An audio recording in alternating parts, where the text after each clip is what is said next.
Hello and welcome back to another edition of Off the Ruck with me, John Ferguson. It's your weekly rugby breakdown, and today I'm joined with Brett McKay from the 8-9 Combo. Welcome, Brett, because we're going to be talking all things Wallabies, and I'm liking the green and gold in the background. I've got my jersey on. Finally, a little bit of Wallabies news. But how was your day today, mate? Busy, mate. Busy as always, but about to get busier over these next few weeks. And the first squads being named. The Lions named their first team overnight for Argentina Saturday morning our time. All of a sudden, all that planning and everything for this series that I've been putting off because it's months away. Suddenly, it's not months away, so it's all about to get very real, I think, mate. I think that's the feeling for a lot of people, even the people in the Northern Hemisphere who have just watched the URC being taken out and also the English Premiership over there. They've just said that, wow, we've already got a Lions test, not a test, but our first Lions game coming up Yeah. this weekend against Argentina in a mere matter of hours for us, actually. Now that we're recording, it's going to be crazy, and I can't wait to see what they serve up. It looks like a beautiful side, and maybe we'll get into that a little bit at the back end. But this really is about the big announcement in Australia. This episode is about the Wallabies squad that's been announced today. A 36-man squad, smaller than I had anticipated. I thought that he'd go big and go small. Technically, he's picked 43 with the 7 players that are in the hub as cover for the Force boys that are going to be playing for the Force on the 28th of July, which is actually less than 10 days away. Can't wait for that game. But, you know, listen to the presser. I might touch a little bit on that later from what I heard. But first of all, what was your reaction to this squad? Maybe it was that you felt that it was just plain Jane and was kind of run of the mill, more so what we predicted. But what did you feel when it came out? I'll certainly agree that it was a touch smaller. I was expecting 38 to 40. All the conversations that I'd had, with pretty solid sources indicated it was going to be, plus or minus, 38 to 40 sort of thing. So I was surprised that it was only 36. I knew the Force guys were going to be released. It's sort of maybe even my understanding slightly that some of the Queensland guys will be as well. So that's not at all surprising to me. Makes a lot of sense. And those early games, I think, should be as strong as they possibly can. Like, we should be making life hard for the Lions as soon as they arrive on Australian shores. So, I'm really glad that those Western Force guys will get first opportunity to have a crack at the Lions. Otherwise, as my socials have sort of indicated over the last few days, I didn't have any real questions about that squad at all. I couldn't readily think of any great surprises, and there was a few sort of questions came back my way, and particularly around Ryan Lonergan, Lukan Salakaia-Loto, and LSL. I don't know this for sure, but my putting two and two together is that he might not quite be fit. I know he wasn't listed as being unavailable for injury, but Yep. I don't think that was an exhaustive list either. No. So I'm not 100. Maybe he's been left with the Queensland trainers to get ready for that Reds game. Maybe he's a chance for the AU NZ game as well, and maybe he comes into contention after that. Ryan Lonergan will absolutely play for the Wallabies this year. I'm quite sure of that. I'm quite sure that he will make his test debut this year. I don't think he was ever going to do it in a Lions series, though. So I'm not surprised that he's not there. Yes, he's one of the 7. If one of the 3 above him, Gordon, White, McDermott, go down, he'll be straight in and we'll do a job. So, yeah, that's a long-winded way, mate, of saying no questions here. Not really. looks like a pretty good team. Yeah. Yeah, no, I agree. I think a lot of the omissions were perhaps bigger surprises to the general public, as well as on my Twitter feed, at least, Yeah. what it was. A lot of questions about Lucan. I saw a couple about Nick Dolly and also Ryan Lonergan, Yeah. of course. Yeah. I think a lot of people were hyping Lockie Anderson for before this, and I didn't Yeah, see that's a that good at shout. all, to be honest. Yeah. I didn't. I thought that he had a great Super Rugby season, but I think I wrote my piece in Rugby Pass this week and on the pod last week, as well as my article last week as well. You can't go into the Lions series off the back of 30, 40 Super Rugby caps. It's just it doesn't make sense when you've got most test players in that team that have played 30 plus tests. It's Mm. just it's insane. I mean, Henry Pollock aside. Yeah, look, my gut feeling might be that Corey Toole and Lockie Anderson were playing for the same spot. Mm. And that might be wide of the mark, but yeah, that's actually the first name that I heard mentioned when I thought, oh, actually, yeah, he could have. Yeah, Brendan Pangaramosa was another one that came Yep, up in front of me. Whether I absolutely. was surprised that Parecki was there in front of him, and my response there was that no, actually, maybe BPA might have been the surprise for me Mm. if he was there. Nick Dolly had a strong season for the Force, and I think deservedly started all year. So, yeah, I think I might have been more surprised if BPA was there. I think it's important to note right now, and I'll read out the names that are on the injury list, and then I'll read out the names that are in the wider training camp, just so Yep. people get a sense of where the names have been allocated. Because I do think that there's not a lot of fat in the 36 man squad that he picked. That you're gonna have to almost rotate. No. I mean, you rotate maybe 4 or 5 players from the non 23 into there, but it's very slim. So that's particularly why in some key positions like hooker, he didn't name 4 hookers, he named 3. So if No. one of those goes down, it's just crazy. Worth mentioning, this is obviously just for the Fiji test. So they Yeah. are going to name another squad for the Lions series after that. Mm. So an important context around this one. Absolutely. As we said before, it's just I thought he'd go big, cast the net wide, and then Mm. condense. But it seems like he could fluctuate. Joe Schmidt is who we're talking about. Could Yeah. fluctuate on that. So, in the wider training camp, you've got the Waratahs, Tane Edmond and Darby Lancaster, as well as Isaac Kailia, and recently returned Yokohama Eagle Matt Phillip, who is a former Wallaby as well in the second row. And then from the Brumbies, you've got Ryan Lonergan and Rory Scott. That surprised me that Luke Reimer is not Mhm. in that list and Rory Scott is. That is surprising, Yeah. considering the Yeah. pilfering threat and the defensive ruck work of Reimer, particularly leading up into finals. Not undeserved, I'll say. Rory Scott doesn't get the headlines that McWright and Tizano and even Reimer does, even Charlie Gamble does. Mm. But what he is good for every week is 12 to 15 tackles, 8 to 10 really good, solid ruck involvements. Doesn't necessarily need to be pilfers, Mm. but it might be hands on ball for 1 second or 1.5 seconds. He's often the guy early in Brumbies games. You'll hear referees saying no seven, and you see the seven. Oh, You sorry, see the ref. I'll white take my hands headgear off the release. ball. It wasn't I'll, me, I'll sir. take I'll take my hands off the ball here after I've still slowed it down for a second and a half. Yeah. That's Rory Scott, and that's what he does really, really well. So, yeah, good reward. Mm. Yeah, good reward for him. He's had a strong year, if without the headlines and the highlight reels of some of the other sevens around the country.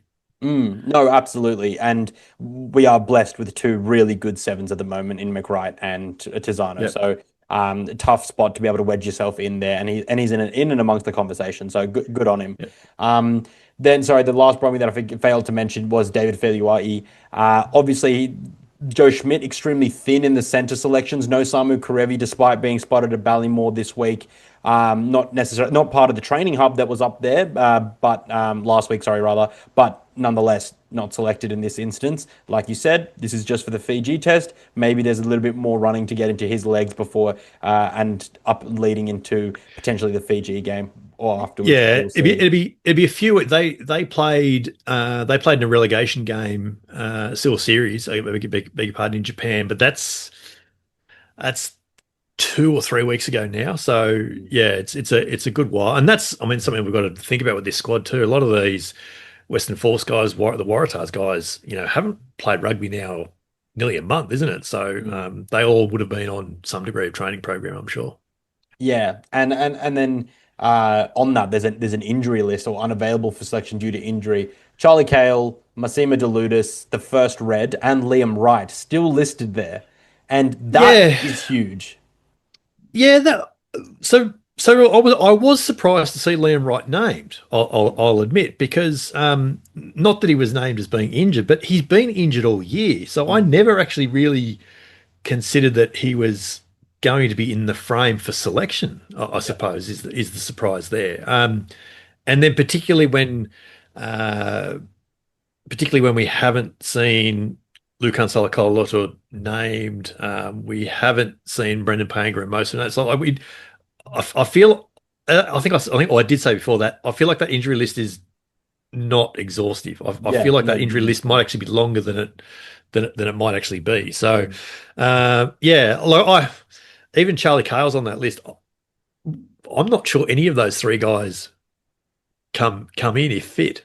No, no, I agree. I mean, Mm. last year I was extremely impressed with Liam Wright, and I think he deserved his spot in the starting Wallaby side against Wales there. I think Yeah, he's an incredible athlete, and he's really added an all-round powerful game to his tool and a set. very good captain to boot. Yeah, a very very Exactly. very good Yeah. leader. His biggest challenge in the last 3 or 4 years has been stringing games together, isn't it? Yeah, and when he did, he's so good. But I think Massimo Deludis being the other prop alongside Isaac Kalea listed on that list. No Aiden Ross, as I predicted in my video last year from the Chiefs, which he will be Australian eligible now. They signed with the Reds after the Super Rugby Pacific season. But the propping stocks are thin. We have to say that it Yeah. is you're calling on really inexperienced players. Isaac Aito Kalea for the Waratahs wasn't really cited. I don't think that he's forgotten how to scrum, and under the tutelage of Mike Cron last year, that would have brought his game along leaps and bounds, especially scrummaging Mm. against Alan Alatoa, James Slipper, Tom Robinson, and Daniel Tupou all season last year. I just think that he just has been a casualty of the shake-up at the Waratahs slash the Yeah. taking down of the Rebels. Missed missed a good chunk to injury as well. So I think he's another one that's been under a bit of a cloud. I mean, Dave Parecki is another one. We Yeah. really didn't see a lot of him Mm. him this year. But if he's fit, I'm not surprised that he's there. So we've talked about all the non-selections, and I think, as you and I said, it's those that actually stand out the most for all the reasons that we've just Mm. outlined. Sorry, but let's talk about who's actually in the squad. I Yep. am so overjoyed to go to the biggest name of them all, not because he's necessarily the most famous, but he's the biggest player, Will Skelton, because the Will Skelton detractors for me don't actually look at the figures, and I outlined the figures last week. I've whipped them together in my Rugby Pass article, which I'll put in this description down below. He is massive, not only on the Mm. field and physically, but his workload and his numbers. He is a huge threat and a great weapon for the Wallabies. Yeah, yeah. I do not at all surprised by his inclusion. I I wonder if he has been a welcome addition into the thinking by virtue of La Rochelle's very up and down season in France this Yep. year. They went through a stretch where they basically didn't win a game for nearly 3 months, from sort of New Year through till or maybe early April, first few weeks of April. And then missed out on the top 14 finals by only a point, I think, as Yep. well, Yep. and got beaten on the last weekend. So, yeah, maybe his availability might be a blessing of circumstance, perhaps Absolutely. is the way to put that. But his inclusion is interesting because he's the sort of guy that you can build a scrum around, but him being there builds a very different scrum and a very different approach to forwards play than if he wasn't there. Mm. So suddenly now that has flow-on effects into who you play at 6, who you play at 8, Yep. and the flow-on from that, as we've Mm. seen with reporting over the last 10 days or so, is who's captain. Yeah, yeah, no, no, and I think that's. I mean, Alan Altoa. I don't want him to go 80. No prop should have to go 80. You've got Will No. Skelton. I don't know if he necessarily should play 80 with the kind of game style that we're playing. Harry Wilson and Jake Gordon look very much in good positions rather, as opposed to, I mean, positioning in the ladder or the hierarchy of getting picked. More so just like actual positions that they're going Mm. to be able to be on the field for 80 minutes. And I think we will take it to the back row there because both Tom Hooper and Langy Gleeson have done what Joe Schmidt has asked them, is that be the best in your position and I will pick you over others. And we've seen casualties like Seru Uru in this equation. They've simply just played better than another back row option. And I think Nick Champion de Crepney, who obviously has signed on until 2027 at the Western Force, he's also been today, Joe Schmidt, and to quote or paraphrase rather, he likes his versatility to be able to play 6, 7, and 8. And Yeah. that's probably where Seru Uru loses out because you've got Gleeson, he's good at what he does. You've got Tom Hooper, he's played second row, and he's a genuine second rower now that he wasn't when he debuted against the Springboks as a young lamb to the Yeah. slaughter, unfortunately, under Eddie Jones. They've come along, and I'm just happy that they've really bit down and really done the hard yards to have a great Yeah. season. Yeah, look, it's interesting, and it's interesting to hear Joe Schmidt speak in those terms because Uru has definitely played lock. He definitely plays six, definitely plays eight. Tom Hooper played a bit of number eight this year, and talking to him only a couple of weeks ago, he sort of said didn't really matter what number I had on. I still ran the same channels and, and tackled at the same spot. So his game really didn't change whether he was wearing wearing 5, 6, or 8. Champion de Crepney, you're right, has played 6, 7, 8 in Australia, in Europe as well. Had some time there in France. I had to laugh before when you're talking about you were pleased to see the biggest name inclusion. I thought you were actually referring to Nick Champion de Crepney literally having the biggest name. Oh, man. It's long. It's a big name as well. It's a big name. Yeah, good thing we're not having names on jerseys. So, look, the back row shakeup is going to be interesting. I'm not sure that Gleeson and Hooper both play in a 23. I think they might be gunning for the same sort of. Yeah. Maybe it's like they probably start. Hooper definitely offers you versatility off the bench. I don't know they're both in the 23 is what I'm getting at. I think if they're both there, that potentially weakens some other spot. But they're both there because they deserve to be. They've played exceptionally well. They both ranked really high up in the Super Rugby Player of the Year voting. So it's not just Joe Schmidt that's rated the way they've played this year. That's every other captain and coach in Super Rugby has as well. So certainly not undeserved. McWright will be there. Where Tizano fits in the piece is interesting, and that probably lends itself to do we play 6-2? Do we play 6? Do we play 5-3? Yeah. Joe Schmidt doesn't strike me as a 7-1 man, so I think we can rule that out. And Eddie Farrell definitely isn't. So yeah, and then the $64 question is going to be, is it Harry Wilson at 8? Is it Rob Valentini at 8? I think, and that question is probably determined by, is Will Skelton starting? Yeah. Yeah, and I think that in the second row, we have to really herald and say congratulations to the recall from the Test Wilderness to Darcy Swain. I really like that Joe Schmidt has been able to keep a mantra to an extent of rewarding form.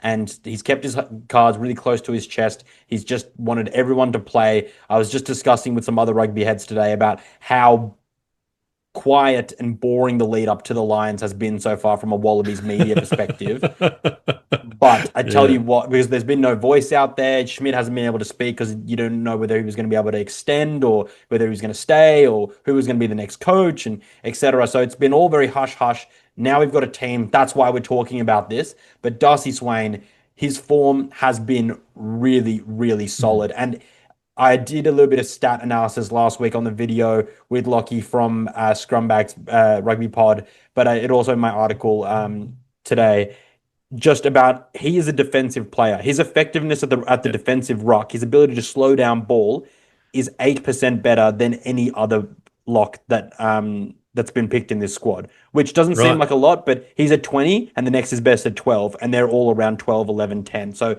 it's a big difference. And his dominant tackle stats and success rate in the tackle are also extremely high. So his gain line carrying is way behind the likes like Frost and Cannon were with the other locks that I was collating, along with Williams and Skelton. He's not up there. Skelton and Williams are miles ahead in gain line carry and attracting two or more tacklers, the like with Frost as well. But Darcy Swain, awesome line-out operator, awesome Yep. mauler, and a Yep. defensive lock. So it really depends if you're having strike weapons in your back row. Do you just need someone to whack blokes when you don't have the ball? And Darcy Swain is that kind of Yeah. guy. Yeah, and so he's another one that's probably going to be impacted by Will Skelton's presence. If uh, can Swain and Skelton play in the same 23? I think certainly by the end of last year, Nick Frost and Jeremy Williams had combined really, really well, and it was a good 4-5 pairing. They looked really strong together. Both have had strong Super Rugby seasons. All of a sudden, Darcy Swain being there Mm. means that partnership probably doesn't endure through this line series, and deservedly for Swain. It certainly adds competition to it, Mm. and then you've got the little curveball of Matt Phillip being there or thereabouts as well, Yep. who comes back and plays a similarly strong defensive game like Mm. like Darcy Swain does. So um, yeah, Locke was maybe an area of concern coming into 2025 for Mm. for for for the Wallabies and for Australian fans. I think we've been blessed this year, and you think that what it's meant is that guys like Ryan Smith really hasn't featured, and he probably Yep. saw the writing on the wall. Hence, Mm. hence him deciding to go elsewhere. Yeah, Luke Kailoto has been strong when he's been fit. Josh Canham has certainly had moments for Queensland this year as well. So suddenly there's a good little area of depth there around Absolutely. lock. Yeah. So yeah, really really good to see. Really happy for Darcy Swain because as you say, it's been a few years. Yeah, and it's just one of those storylines that we're gonna see play out now, and we're gonna be able to ask him questions in press conferences, hopefully, and Mm. and that's gonna be really, really interesting because I'd love to hear what he has to say about his time in that wilderness. But leading on to another player, which I think the inclusion for me wasn't necessarily surprising, but nonetheless it throws up more questions than it perhaps answers, is Tom Liner. I just think that his Mm. inclusion, of course, with Les Kiss coming in, he being the Reds coach in the future, I wouldn't be surprised if there's some sort of leaning towards that. Joe Schmidt said that he's invested in the young fly halves. He couldn't select an older fly half because that would undo the work that they've did. That's his words from the press conference today, paraphrased, of course. But for me, I see great development in Noah Lolesio as a genuine test player. And I think that he's Yeah. shown in the back half of this season for the Brumbies that he is extremely confident in his own skill set. And I've seen more of that from Ben Donaldson. Whereas Tom Liner has been kind of level headed the whole way through. Mm. It's just been the physical aspect which has proved a little bit too much because we found out this week that Tom Liner actually ruled himself out of a game this week, this season, not from HIA protocols. He just ruled himself out, full stop. Oh, okay. Right. I So, didn't I didn't hear that. So that is um, interesting. So look, it's an interesting little situation around 10, isn't it? At the start of the year, Donaldson started the season in incredibly good form, was looking really, really strong. Lolosio was impacted by being out for a couple of weeks after the Drua game in Fiji in round yep, one. Um, Liner has played and has missed games as well, and it's still very much up in the air. I feel like 10, and Lolosio. I'm actually just looking at the Brumbies game list here now. He went through a period through the middle of the year where he played what's that 7 or 8 games straight away, but then he missed the Queensland game. yep, Played the Crusaders, Hurricanes, and Chiefs, but then obviously, only played 10 minutes of the Chiefs game. So yep, um, he, I mean, and that's worth mentioning because if the Brumbies hadn't happened to have made the final, mm, he would have been out. yep, The return to play protocols would have ruled him out. So there's a question mark there. I'm not sure who has their nose ahead in mm, that little that little trio there. I'm not surprised that James O'Connor was there. He was another name that came up yep, on my socials. mm, I never really thought he would be named to start with. I think he could well come into the frame yep, if one of those three goes down. Mm.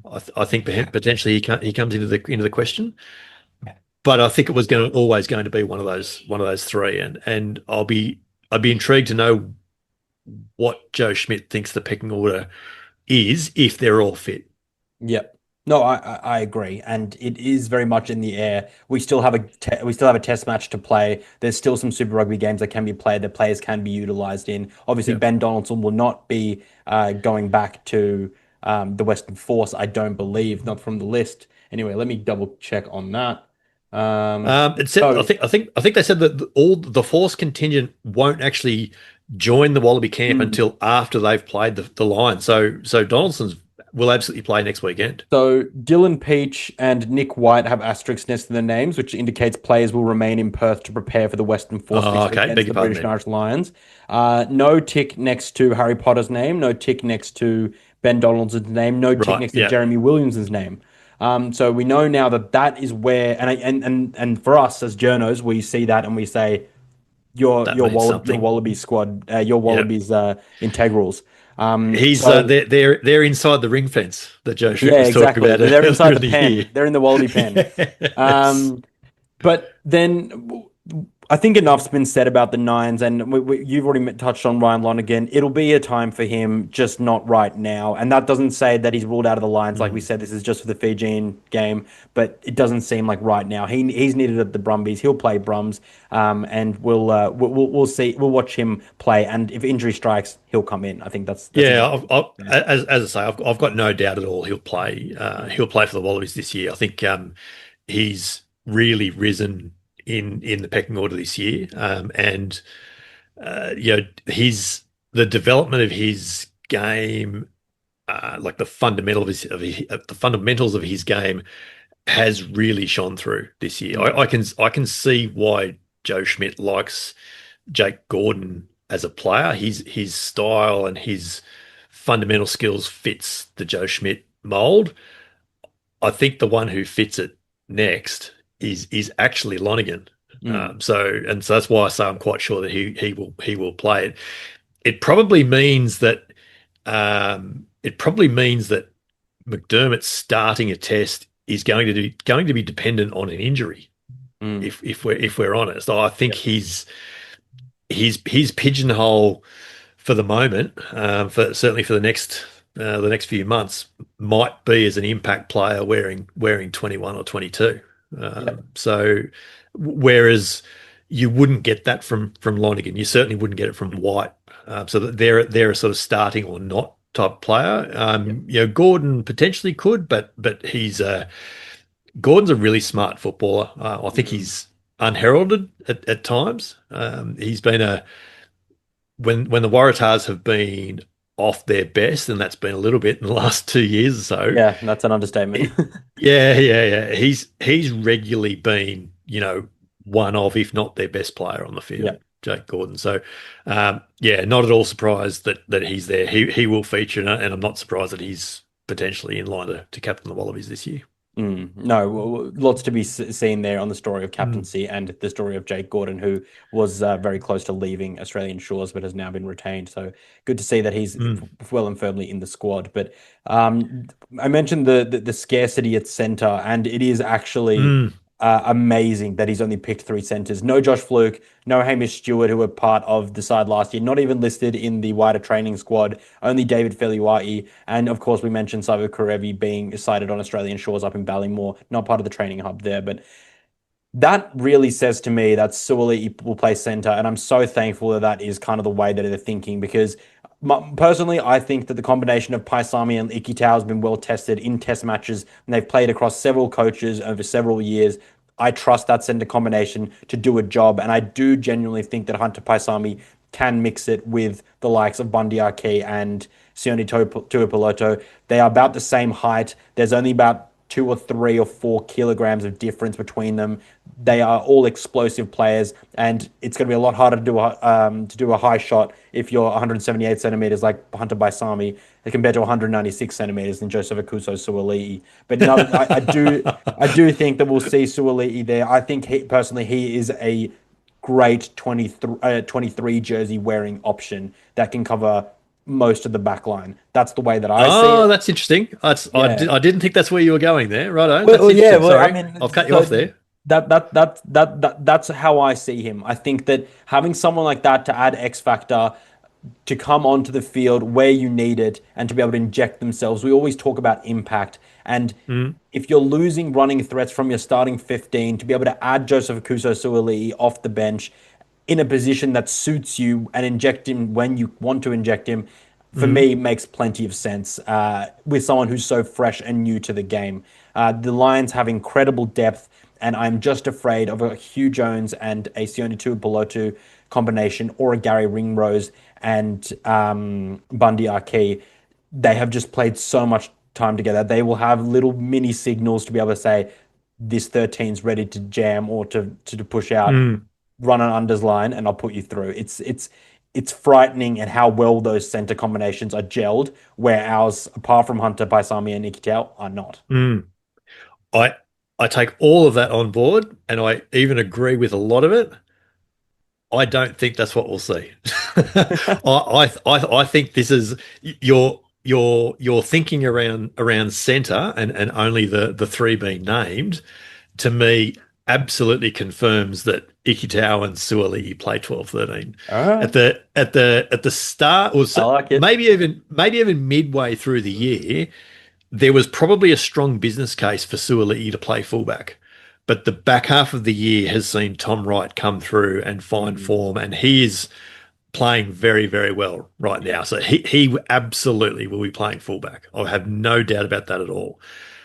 I think then Suoli will be playing somewhere. I think the thinking and the rankings around him is that he's too good a footballer not to play, and you probably build an attack around him. Equally, Lenny Kitao has been spending a lot more time at 12 in both attack and defense for the Brumbies for the last month or so. Mm, And it's not been a case of, oh, he's popped up at second receiver. It's no, it's the third minute. mm, He's standing there by design. So yeah.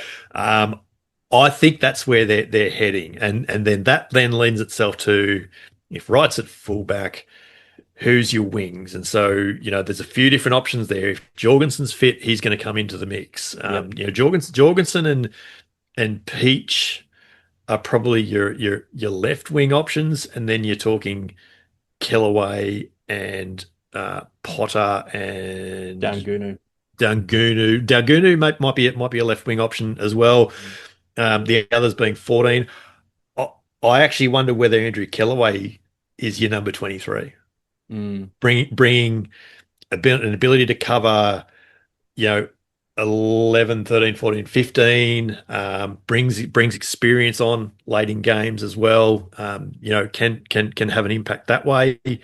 Um, that's my thinking there. But I think Suoli will be playing 13 this series. I think that'll make a lot of the listeners happy because that's all I've heard whenever I've raised something to the contrary. So I'm sure they'll be very happy. Yeah. Well, and I say that because I mean the unfortunate thing this year is that he's only played a handful of games at 13, but has he got 10 games? Has he got 10 or 12 games to his name in total yet? Like he only played what, 7 games for the 7. Tars this Yeah. year. Played 3 tests, so he's got 10 games Yeah. to his His name. name. He spent a lot of time running at 13 for the Waratahs this year. Even 15. even when he's wearing 15, Yeah. but was running in the Oh, outside yeah, centre yeah, yeah, channels yeah, yeah. a lot. Absolutely. So Yeah, running a crash uh, ball 5 meters out. That's not a fullback line. That's not, you're yeah, not seeing Tom Wright run that line. no, you are No not. shade to So Tom. I just think that the Waratahs have done it. Joe Schmidt will do it as well. They will put him in a natural spot, and I just feel like that's 13 at the moment. So, Brett, I think you raise a really interesting point about Tom Wright being able to solidify himself at number 15. And I think that it speaks so largely, it says actually a lot because he's the only specific fullback named in the squad. So if he goes down, we're reshuffling. We're putting Max Jorgensen, Andrew Kellaway, Joseph Kuso-Suaalii, another option at 15. You could even play Ben Donaldson there, who played against Georgia at 15. But nevertheless, sorry, before that, versatility in the backline's really good. And I'm really happy to see that because we do have a lot of coverage. And I think that speaks to the ability of Joe Schmidt to be able to get a lot of detail across the entire squad very quickly and to be able to rotate players around as opposed to getting them in from outside the environment. We'll touch on that in just a short sec, but what has impressed me the most and about Tom Wright and what is extremely important and will be a massive difference was that he finally showed on the weekend. And I honestly say this is the first game I've seen him kick with variety, accuracy, and nous, all of them at once across the entire 80. His kicking game against the Chiefs was so pivotal in me looking up and wowing and saying, wow, he has to play fullback because Joseph Kuso-Suaalii does not have that in his game. No. And it was so nice to see that he didn't kick the ball away when they were on attack. He did it when they were under pressure. He booted it long. He went to the sidelines, up and unders, the whole lot. It's just something which you look and you think, wow, that is the detail that coaches like Joe Schmidt speak of. And it's just so nice to be able to see that in our starting Wallabies fullback. Yeah, and I mentioned that his back half of the year has been really, really strong, and it's funny. I'd go through and do my commentary preps for Brumbies home games for ABC Sport, and each week I'm sort of extending this little line that says, he hasn't scored a try since round 11 last year, whatever it was. But in all that time, and he did ends up scoring his first try in what was it, around 15 to 16. In all of that time, he was averaging 1 try assist a game, basically. So he wasn't scoring the tries that he was scoring last year. Andy Muirhead was, funnily enough. Yeah. But he was still playing an important role. And so that's why I say he's developed into a really, really smart footballer. And that's even probably underselling his footballing abilities, if you like. That's always been there, I think, but he's really finessed it now. He's really looking like the natural footballer. And from a Brumbies point of view, that might be the thing that is missed the most when Noel Lolesio moves on next year, is that their connection as a 10-15 has become very, very good. And again, unheralded probably. So he is going to be an important player in this in this side, in this game plan that Joe Schmidt will put together. So how you complement that on the wings and who fits those pieces quite well. He and Andrew Kellaway played very well together as a 14-15 last year. Yep.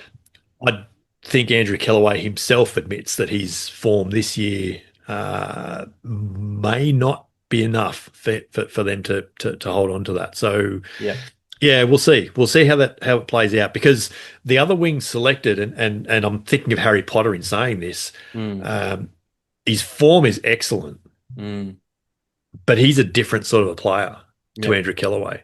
Absolutely. So, suddenly the back three combination has a different feel about it.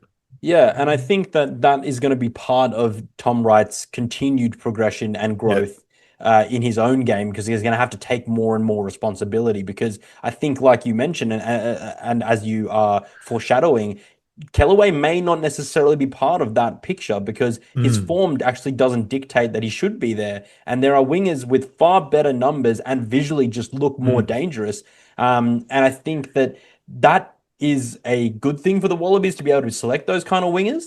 The likes of the way that I group them is that I've got Potter and Jorgensen in the speed category. Now, obviously, I'm joined by Corey Toole. And then you've got Peach and Daungunu in the power wingers / extremely good at the breakdown. So you've got a breakdown threat as well as a defensive weapon to be able to whack people out. And then you've got the IQ player. And I'm not saying that any of the other players don't have rugby IQ, but that is what Kellaway is so good at. And I think a lot of people use the analogy in tennis. Some tennis players are just extremely smart. players. Yeah. They may not be the most athletically gifted, but they are just extremely tactically sound players, and that's what helps them be able to predict where the ball's going to go, how they're Yeah. going to be able to play their shots. And Andrew Kellaway is someone who doesn't is not the fastest, he's not the biggest, and he's not the strongest, but the way he makes his impact Mm. is that his running lines are really smart. When he chooses to inject Yeah. himself in the line is something that I've been banging on about, that he's Hugo Keenan-esque is an ability to Yeah. choose when he chimes into the back line. Yeah. So It's a good shout. it's really interesting, and I think for myself when I start look at what the Lions are bringing, because I know this is just for the Fijians, but we're not trying to win we're not trying to win a series against the Fijians. We want to win that game because it looks good for us. If we lose it and we win the Lions series, no one's going to remember it. They're not going to care. But if we lose the Fiji test and we then I go on bet to Joe win, Schmidt cares. yeah, I'm sure he does, and I'm sure the players do Sorry. as well. Yeah. Um, Sorry, mate.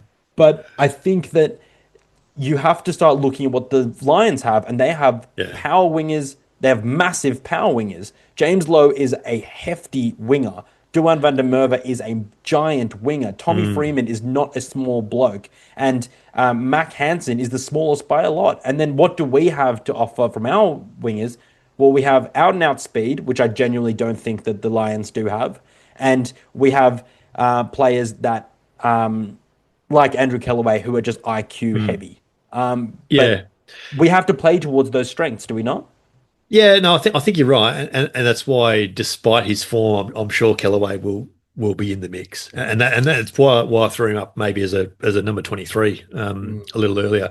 He's he's always had that.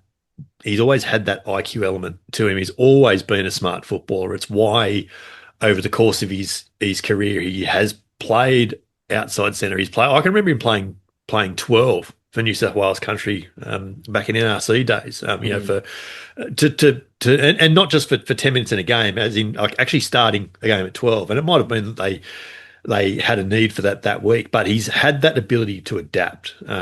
He plays 15 and 14 very, very similarly.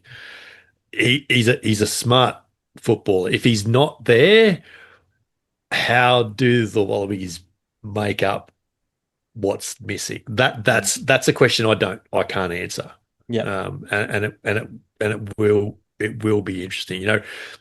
Does Wright being a seeming lock in at fullback, does that actually sway things Noah Lolasio's way at 10? Like there's impacts other way. Does Wright and Kellaway's combination get Kells over the line?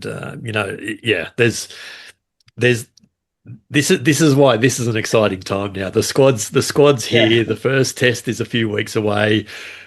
We've actually got the beauty of a few warm-up games with the state tour games coming up here as well, and it's all going to help us form opinions and reach judgments and jump to conclusions and overreact and all of that sort of thing over the next few weeks.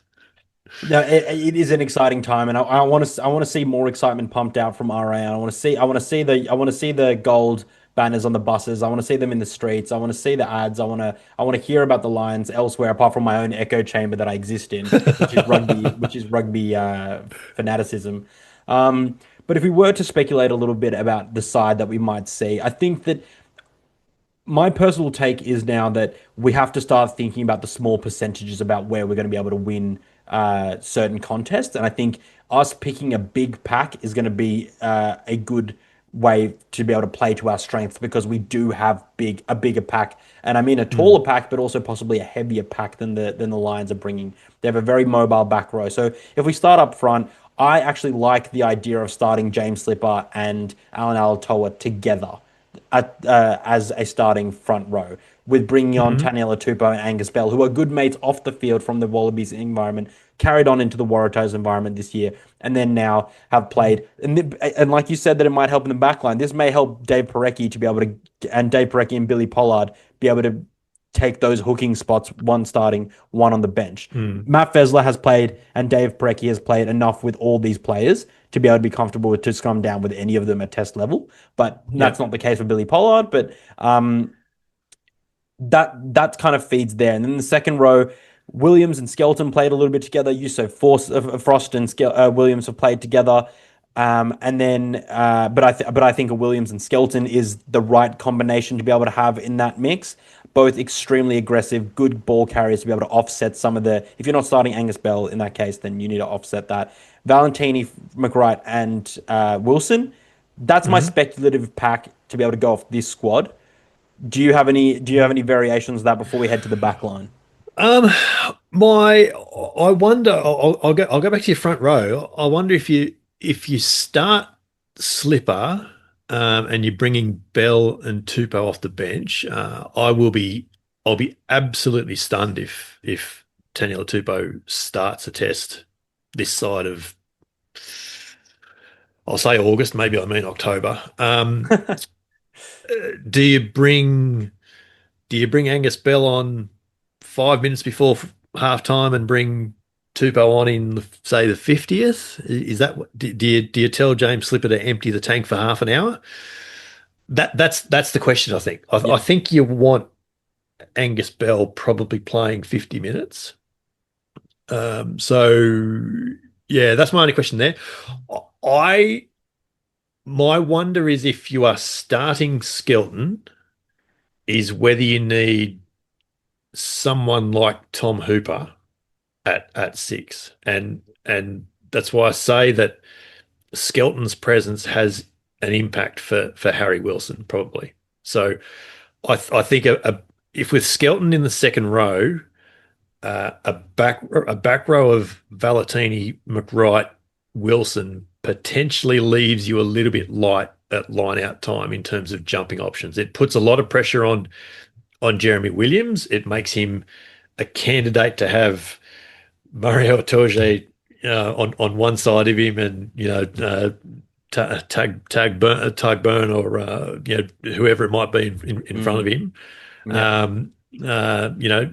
Joe McCarthy, whoever it might be. I think it opens him up to be double teamed in much the same way that the Reds at different points this year have found, or Josh Canham has found himself being double teamed because he Mm, was calling to himself 50 or 56, 50 or 55% of the time.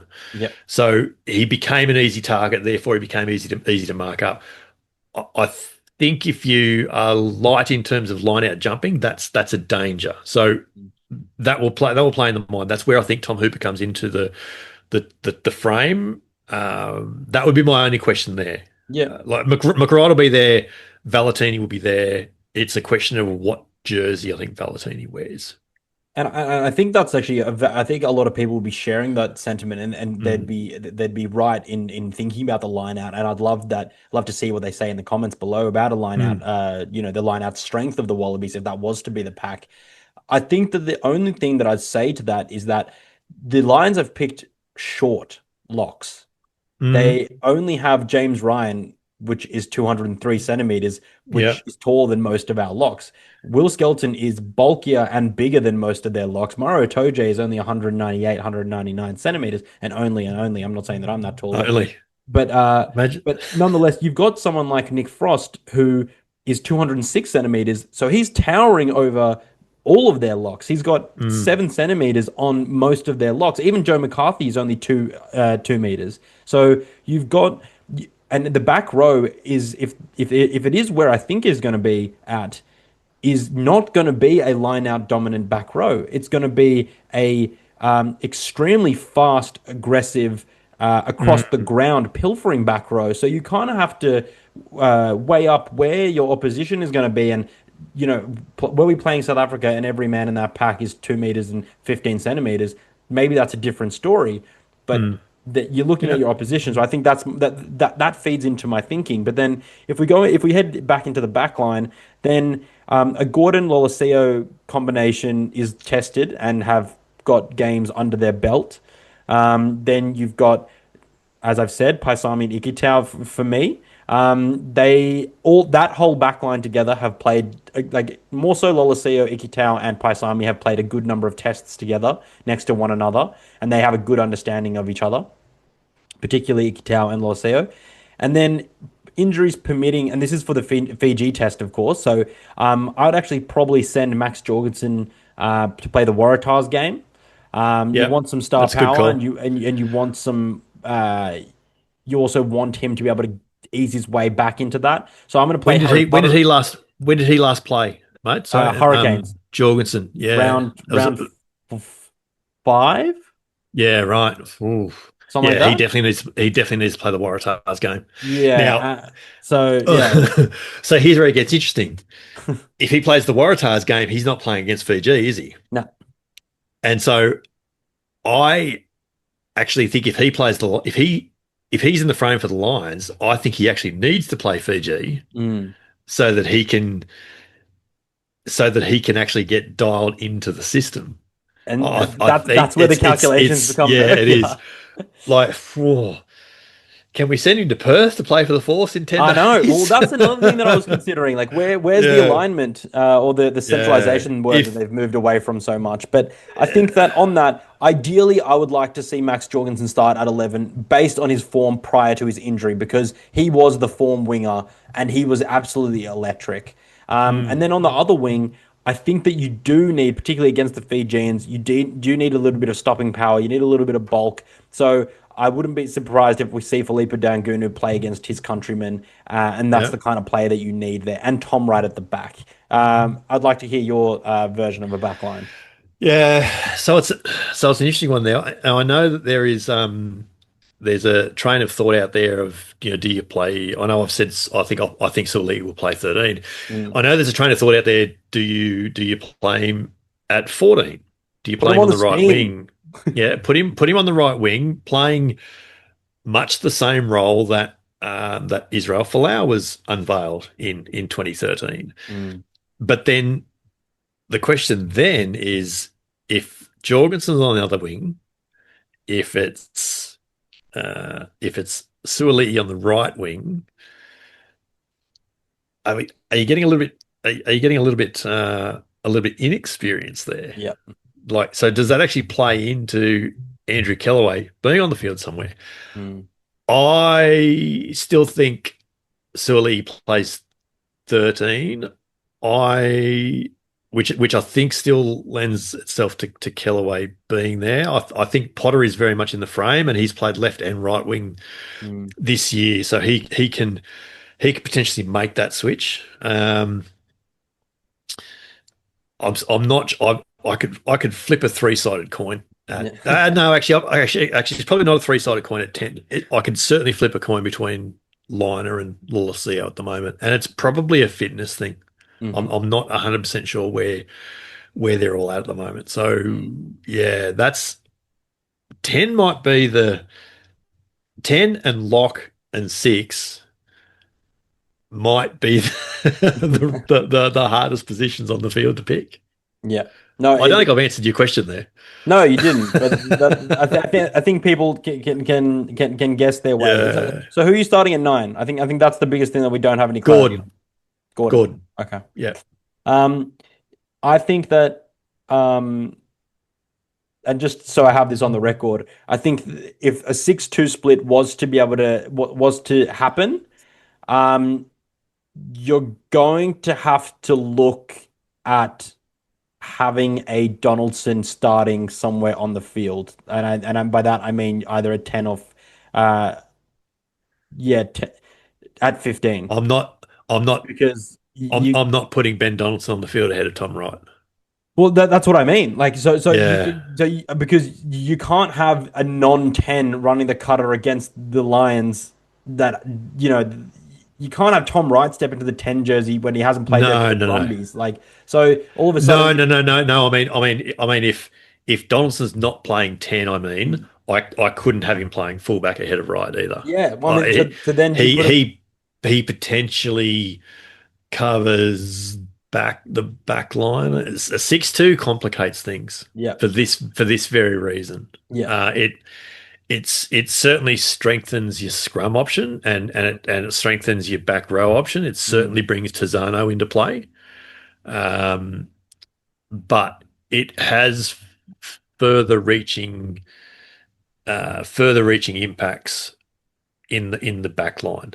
mm, I Yeah, it's a good question. Like, it's see maybe someone like Dangunu is perfect number 23. Mm, But then in a 6-2, you couldn't have that, I don't think.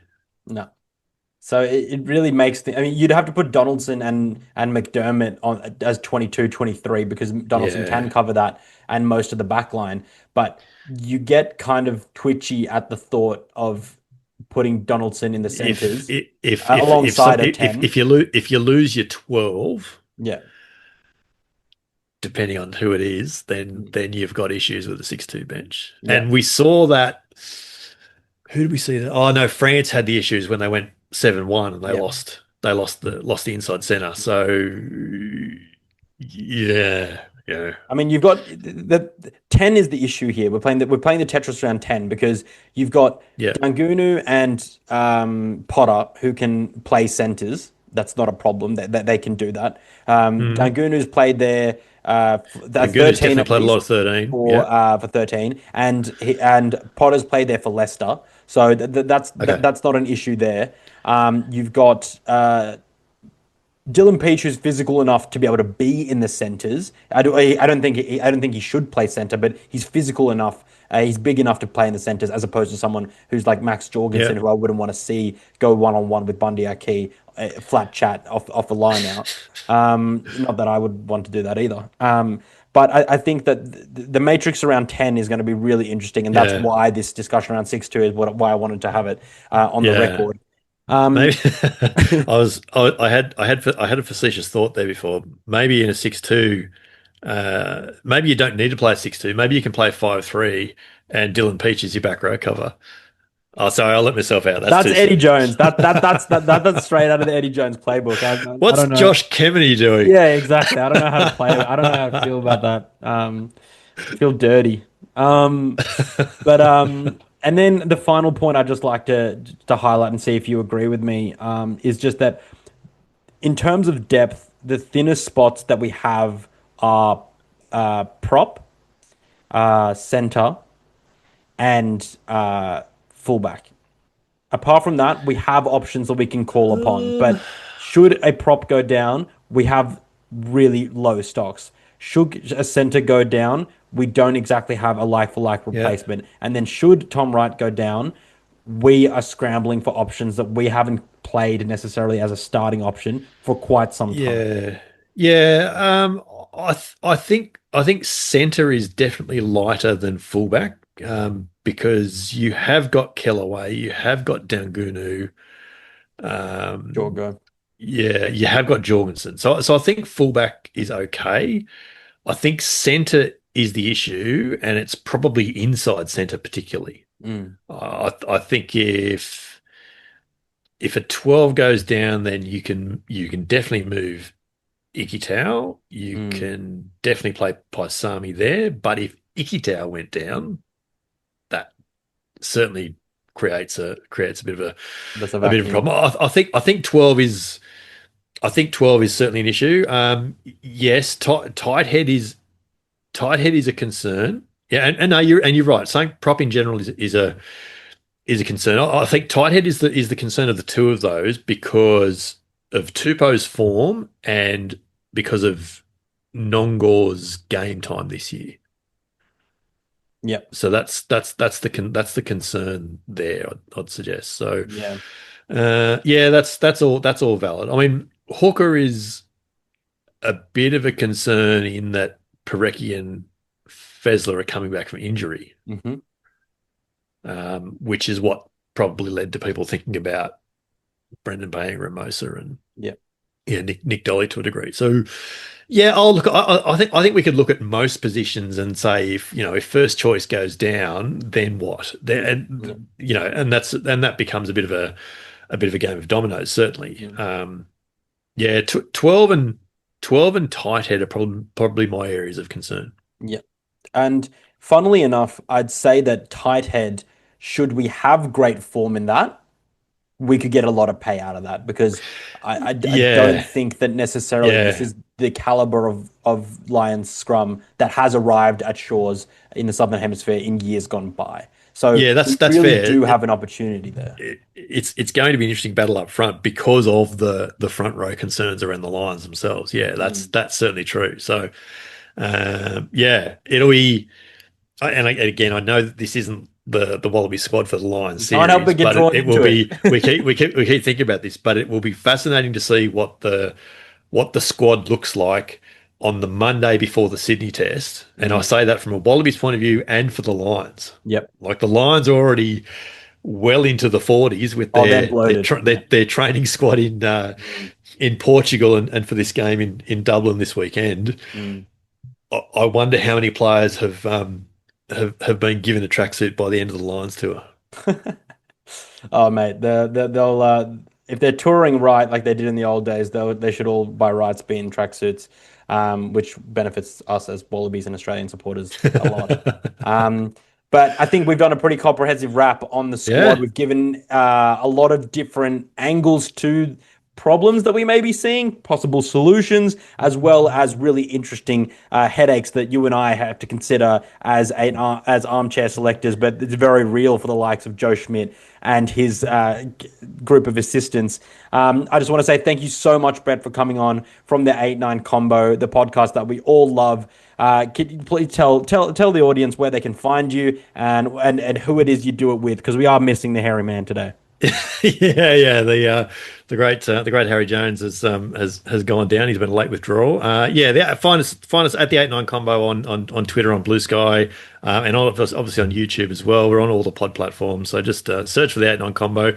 Find my socials, find Harry's socials. You'll find us there. We're throwing stuff out, and I've got a sneaking suspicion we're going to be throwing more stuff out through the Lion series as well. Oh, mate, So it's going to be so busy. I'm going to chuck all the links in the description below so you guys know where to head for these fun gentlemen. Obviously, Harry Jones, extremely vocal, very poetic, at sometimes eccentric, but nevertheless extremely lovable. And Brett, thank you so much. You bring some balance and poise to the equation, and I appreciate you coming on for this late, cold review of the first Wallaby squad, which I think we all just couldn't wait for. So thank you very much for coming along. No worries, mate. Thanks for having me. Good to get into this. It's been meaty. I'm not sure that we've answered every question, and we've probably created a few more as well. But yeah, good to get into it. As I say, it's the first Wallaby squad of the year has been coming for a long time, and now it's here. It's like, oh Jesus, we're about to get busy. So yeah, no, looking forward to it, mate. Good to see you. Yeah, let's hope it all ramps up rather in the media, because we want to see the Wallabies do well, and they'll need to be supported to do that. And also being supported, that includes if you want to support me here on the channel, that's hit the subscribe somewhere down there. I think that's Brett McKay's line. Somewhere around there. Hit the subscribe button, hit the notification so you know when the new videos are coming out. You follow me on TikTok and Twitter at Off the Ruck, but on Twitter it is at John B Fergo. So that'll be in the links below. Like, subscribe, you know the rest. And until then, enjoy the weekend of rugby, which is Super Rugby Pacific Grand Final between Crusaders and the Blues. We're going to get into some Lion actions as well, with Argentina playing the British and Irish Lions for their first game, not a test match. And then, of course, we're going to be ramping up into the Western Force, taking on the British and Irish Lions in less than 10 days' time. I'm John Ferguson. This is Off the Ruck. This is my guest, Brett McKay. Thank you so much, everyone, and bye for now.